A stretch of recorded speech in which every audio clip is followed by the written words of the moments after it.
Today we are going to see evaluation of real definite integrals by contour integration. Contour integration பற்றி பார்க்க போகிறோம். இதில் வந்து first வந்து டைப் 1 பார்க்க போகிறோம். டைப் 1 என்ன அப்படின்னா லிமிட் வந்து 0 to 2 pi இருக்கும். சரியா, இதுதான் வந்து type 1 integral 0 to 2 pi f of cos theta, sin theta into d theta. இந்த லிமிட் வந்து 0 to 2 pi இருந்தது அப்படின்னா அது வந்து டைப் 1. சரி, அந்த டைப் 1ல் வந்து கர்வ் எப்படி இருக்கும் அப்படின்னா contour curve, that is modulus of z equal to 1, that is this is circle, radius is 1. Okay, so for this type you have to take z equal to e power I theta. z வந்து e power I thetaன்னு எடுக்கணும். So இதை வந்து தீட்டாவை பொறுத்து differentiate பண்ணணும். You have to differentiate with respect to theta. So when you differentiate z equal to e power I theta with respect to theta, we will get dz by d theta equal to, when you differentiate e power I theta, that become e power I theta. Next you have to differentiate I theta. I theta differentiate panna I varum. Therefore this is equal to I into e power I theta. So already you know e power I theta equal to z. அதனால் வந்து dz by d theta equal to IEZ ன்னு வரும். Therefore d theta by dz equal to 1 by IEZ. Then you have to find d theta.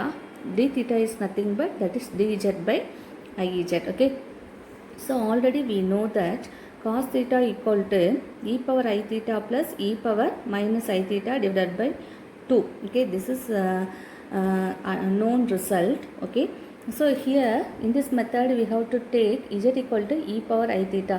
Okay, just you have to replace e power I theta equal to z, then e power minus I theta inverse z inverse னு வரும்.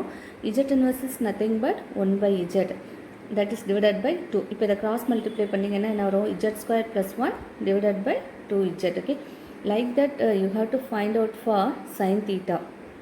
Sin theta is nothing but e power I theta minus e power minus I theta divided by 2i. Okay, so e power I theta is nothing but z and e power minus I theta is nothing but 1 by z divided by 2i. Take LCM. So cross multiply பண்ணுறப்ப என்னவாகும், z square minus 1 divided by 2iez. Okay, now we got the terms for cos theta and sin theta in terms of z. zல வந்து நமக்கு cos theta sin theta கிடச்சிருச்சு. தென் நம்ம கொடுத்துருக்க அந்த இன்டகிரண்ட்டில் போய் என்ன பண்ணணும், cos thetaவுக்கும் sin thetaவுக்கும் இந்த இஜெட்டை வந்து சப்ஸ்டியூட் பண்ணணும். சப்ஸ்டியூட் பண்ணுறப்ப உங்களுக்கு வந்து F of cos theta sine theta வந்து இன் டர்ம்ஸ் ஆஃப் இஜெட்டில் வந்துடும். அதை வந்து எஃப் ஆஃப் இஜெட்டுன்னு வச்சுக்கணும். Then you have to use Cauchy's residues theorem. Okay, அதை யூஸ் பண்ணி you have to integrate this integration. So இதை எப்படி எழுதலாம் அப்படின்னா, இதை இன்டகிரேட் பண்ண தேவையில்லை. இதை வந்து காசிஸ் ரெசிடியூஸ் தியரம் படி this is equal to 2πi into sum of the residues of F of Z at the poles lie inside C. இதனுடைய எஃப் ஆஃப் இஜெட்டுடைய போல்ஸ் ஃபைண்ட் அவுட் பண்ணி அதனுடைய ரெசிடியூஸ் ஃபைண்ட் அவுட் பண்ணி அதை ஃபுல்லாக add பண்ணணும். சரி, இன்ட்டு 2πi அதோட மல்டிப்ளை பண்ணால் நமக்கு அந்த இன்டகிரேஷனுடைய வேல்யூ கிடச்சிரும். இது வந்து டைப் 1. டைப் 1ங்கிறப்போ இன்டகிரல் 0 to 2πயில் இருக்கும். சரியா, so okay the problem is evaluate integral 0 to 2π 1 by 13 plus 5 sin z into sin theta into d theta using contour integration. So இந்த இன்டகிரேஷனை வந்து கான்டோர் இன்டகிரேஷன் யூஸ் பண்ணி சால்வ் பண்ண சொல்லியிருக்காங்க. ஸோ லிமிட் வந்து 0 to 2π. அப்போ இது வந்து டைப் 1. சரியா, டைப் 1னா என்ன பண்ணணும், z e power I theta equal to இசட்னு சொல்லி எடுத்துக்கணும். அப்போ d theta என்ன கிடைக்கும், dz by IEZ. So already அதில் எக்ஸ்பிளைன் பண்ணிவிட்டேன். sin theta equal to z square minus 1 divided by 2IEZ. இப்போ இந்த கொடுத்துருக்க இன்டகிரேஷனை வந்து நம்ம இன் டர்ம்ஸ் ஆஃப் இஜெட்டுக்கு வந்து சேஞ்ச் பண்ணணும். ஸோ இப்படி சேஞ்ச் பண்ணுறப்ப லிமிட் 0 to 2π வந்து இன்டகிரல் ஓவர் சின் சேஞ்ச் ஆயிரும். இப்போ d theta equal to dz by IEZ அதை ரீப்ளேஸ் பண்ணிக்கோங்க. தென் கீழே என்ன இருக்குது, 13 plus 5 into sin theta equal to z square minus 1 divided by 2IEZ இதெல்லாம் ரீப்ளேஸ் பண்ணிக்கோங்க. பண்ணிவிட்டு தென் we have to simplify this one. சரியா, இப்போ இந்த 2IEZ-ஆல் கிராஸ் மல்டிப்ளை பண்ணால் என்னவாகும், 13 into 2 26 IEZ plus இந்த 5 வந்து உள்ளக்க மல்டிப்ளை பண்ணிடுங்க. 5z² minus 1 the whole thing divided by 2iz. இந்த iz வந்து இங்கே இருக்குது, இது வந்து இங்கே வந்துடும். சரியா? இப்போ இந்த iz கேன்சல் ஆயிரும். இந்த 2 வந்து மேலே போயிடும், நியூமரேட்டர் போயிடும். இந்த மாதிரி இருக்கும். அடுத்து வந்து இந்த 2 வந்து கான்ஸ்டன்ட்ங்கிறதுனால வெளியில் எடுத்துருங்க. So 2 into integral over C dz by இந்த 5z² ஃபஸ்ட் எழுதிக்கங்க. அடுத்து ப்ளஸ் 26iz மைனஸ் 1 இந்த மாதிரி எழுதிட்டு அதுக்கடுத்து வந்து போல்ஸ் ஃபைண்ட் அவுட் பண்ணுறதுக்காக நம்ம வந்து இந்த டினாமினேட்டரை எடுத்து ஃபேக்டரைஸ் பண்ணுறோம். ஃபேக்டரைஸ் பண்ணுறப்போ இந்த 26iz வந்து ஸ்ப்ளிட் பண்ணி எழுதலாம். 25iz plus iz. சரியா? இப்போது இது ரெண்டுலையும் பார்த்தீங்க அப்படின்னா 5z வந்து காமனாக இருக்குது. Take it out. 5z into z plus 5i plus here you have to take i to the outside. ஐயை வெளியில் எடுத்தீங்க அப்படின்னா i இன்ட்டு z மைனஸ் 5/iன்னு வரும். இப்போது இந்த 1/i எப்படி 1/i equal to minus i. சரியா? இப்போ மைனஸ் இன்ட்டு மைனஸ் ப்ளஸ் இங்கே என்ன ஆயிரும் அப்படின்னா ப்ளஸ் 5iன்னு சொல்லிட்டு சேஞ்ச் ஆயிரும். இப்போ இதில் வந்து இங்கேயும் z ப்ளஸ் 5i இருக்குது, இங்கேயும் z ப்ளஸ் 5i இருக்குது, ரெண்டு காமனாக இருக்குது. அப்போ வந்து இதை வந்து வெளியில் எடுத்தீங்க அப்படின்னா z ப்ளஸ் 5i இன்ட்டு இதை வெளியில் எடுக்கிறப்போ ஆக்சுவலி ஒன் மோர் ஸ்டெப் கூட எழுதிக்கலாம். எழுதிக்கங்க. z ப்ளஸ் 5i வந்து வெளியில் எடுத்தோம் அப்படின்னா ரிமைனிங் வந்து என்ன இருக்கும்? 5z ப்ளஸ் i இருக்கும். சரியா? இந்த மாதிரி கூட எழுதிக்கலாம். z ப்ளஸ் 5i இது காமனாக ரெண்டு டேர்ம்ஸில் இருக்கிறனால வெளியில் எடுத்துகிறோம். ரிமைனிங் 5z ப்ளஸ் i இது வந்து அப்படியே வந்து இன்டர்சேஞ்ச் பண்ணி எழுதியிருக்கேன்.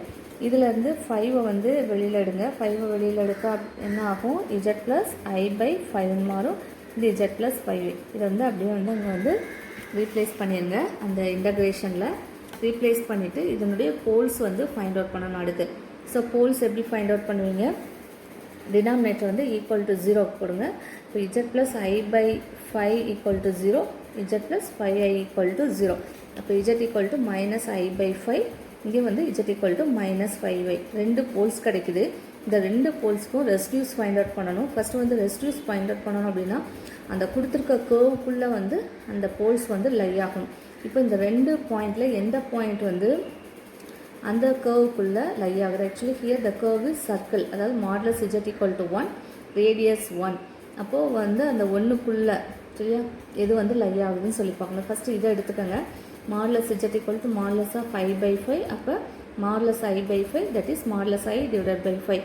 இதனுடைய வேல்யூ லெஸ் தேன் 1. அப்போது இது வந்து அந்த கர்வுக்குள்ளே வந்து லை ஆகுது. அடுத்த போல் வந்து z equal to minus 5i. It's equal to take modulus on both sides. You will get 5 into modulus I. This is greater than 1. So this pole lie outside C. அப்போ இதை வந்து இதுக்கு வந்து ரெசிடியூஸ் ஃபைண்ட் அவுட் பண்ண முடியாது. இந்த உள்ளக்க லை ஆகிற இந்த பாயிண்ட்டுக்கு மட்டும் ரெசிடியூஸ் ஃபைண்ட் அவுட் பண்ணலாம். அப்போ என்ன வரும்? Residues of f of z at z equal to minus i/5 equal to இது வந்து சிம்பிள் போல் இல்லையா? ஆர்டர் ஒன்றுங்கிறதுனால சிம்பிள் போல். அப்போ எப்படி எழுதலாம்? Limit z tends to minus i/5 into z minus i/5ன்னு வரும். அப்போ மைனஸ் இன்ட்டு மைனஸ் ப்ளஸ் ஆயிரும். இது வந்து அந்த f of z அப்படியே ரீப்ளேஸ் பண்ணியிருக்கோம். இதுவும் சேம்ங்கிறதுனால இது இதுவும் கேன்சல் ஆயிரும். தென் ரிமைனிங் என்ன இருக்கும் அப்படின்னா limit z tends to minus i/5 2/5 into z plus 5i. Next you have to apply the limit. The limit is minus i/5. இந்த லிமிட்டை வந்து z பதிலாக அப்ளை பண்ணுங்கள். அப்ளை பண்ணிவிட்டு கிராஸ் மல்டிப்ளை பண்ணால் என்னவாகும்? Minus i. 5 5s are 25. 25i divided by 5. 5 get cancelled. Remaining we have minus i plus 25i. That is nothing but 24i. Okay. So 2 and 24 get cancelled. So remaining we have 1/12i. Okay. So now we got the residue. அந்த simple போலுக்கு residue find out பண்ணியாச்சு. தென் அந்த இன்டகிரேஷனை solve பண்ணுறதுக்கு வந்து என்ன பண்ணலாம் அப்படின்னா Cauchy's residues theorem apply பண்ணணும். What is Cauchy's residues theorem? integral over c f of z into 2dz equal to 2πi into sum of the residues ஃபுல்லாக ஆட் பண்ணணும். Here we have only one residue. Okay, that is 1/12i. அதை replace பண்ணுங்கள். Cancel பண்ணோம் அப்படின்னா 5/6 வரும். சரியா? So this integral over c f of z into dz is nothing but integral 0 to 2pi d theta by 13 plus 5 sin theta that equal to 5/6. So now we got the answer. Thank you.